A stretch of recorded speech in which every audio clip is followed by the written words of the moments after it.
The economies, cultures, and histories of Ghana and Burkina Faso are interwoven. For ages, they have exchanged commodities and ideas, but they have also encountered obstacles that may potentially hinder their progress. Consider it. Ghana is a nation full of promise.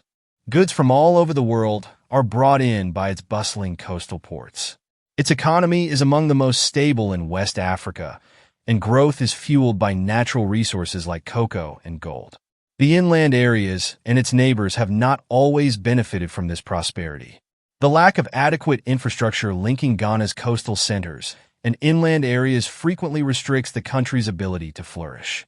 Let's now discuss Burkina Faso. This landlocked nation is abundant in resources like cotton and gold, as well as culture and resiliency. But there are challenges unique to being landlocked. Burkina Faso must rely on its neighbors, such as Ghana, to transport its goods to outside markets. Because it lacks direct access to a coastline, this reliance can hinder expansion by causing vulnerabilities, increased expenses, delays, and logistical challenges. Therefore, these two leaders were discussing more than simply the problems facing their respective country when they sat down together.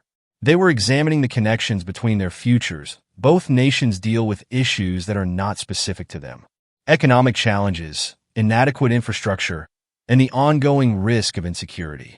Here's what makes this particular moment unique. Though that a lot of things need to be done, there are obstacles in your path. Keep your age out of your mind. You must aim high, even when your ambition may not be as lofty as you think. They understand that working together makes it easier to address these issues. Recognizing the apparent issues was not the only goal of this gathering. It was about finding audacious answers.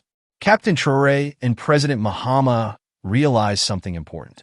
Working alone won't get you very far, however. The possibilities increase when resources, ideas, and energy are combined.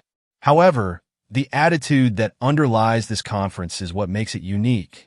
It wasn't about fast wins or temporary solutions. Nobody was around to add a Band-Aid solution and call it a day. Rather, it was about creating something long-lasting, something that would benefit their people as well as their economies. What about that vision? It begins with a single audacious notion: a railroad.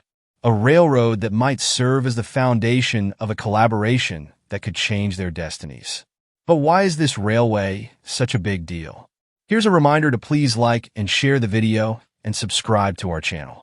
Do not imagine a straightforward train line. Connecting Accra and Ouagadougou is not the only goal here. It's about tying together dreams, opportunities, and lives in ways that have the potential to permanently change the area. To put it simply, getting goods from Ghana to Burkina Faso is currently a logistical nightmare. Consider yourself a merchant who has a truck full of merchandise, such as electronics, fabrics, or perhaps bags of rice. The road is far from easy. What should be a short journey can become a multi-day experience due to delays and bureaucratic red tape at border checkpoints, in addition to the bumpy roads that slow you down. Then there is the price. The cost increases with the length of the trip. Road tolls, border taxes, and fuel expenses all add up and reduce your earnings. Your margins are quite thin by the time your products are eventually on the market. That is, if your products show up on schedule and in good shape.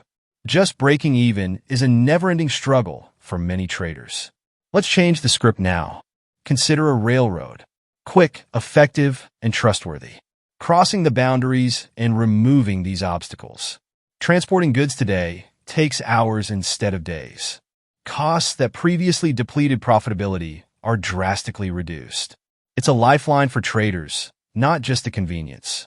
Furthermore, the traders are not the only ones who gain. Consider the farmers. Many farmers in Burkina Faso cultivate crops like millet, cotton, and mangoes. It is currently a battle against time to bring those commodities to Ghana's main markets. The produce may rot if the trip takes too long, forcing farmers to sell it for less or worse, lose money. Farmers benefit from a direct path to consumers thanks to this railway, which keeps their produce fresher longer and increases its market.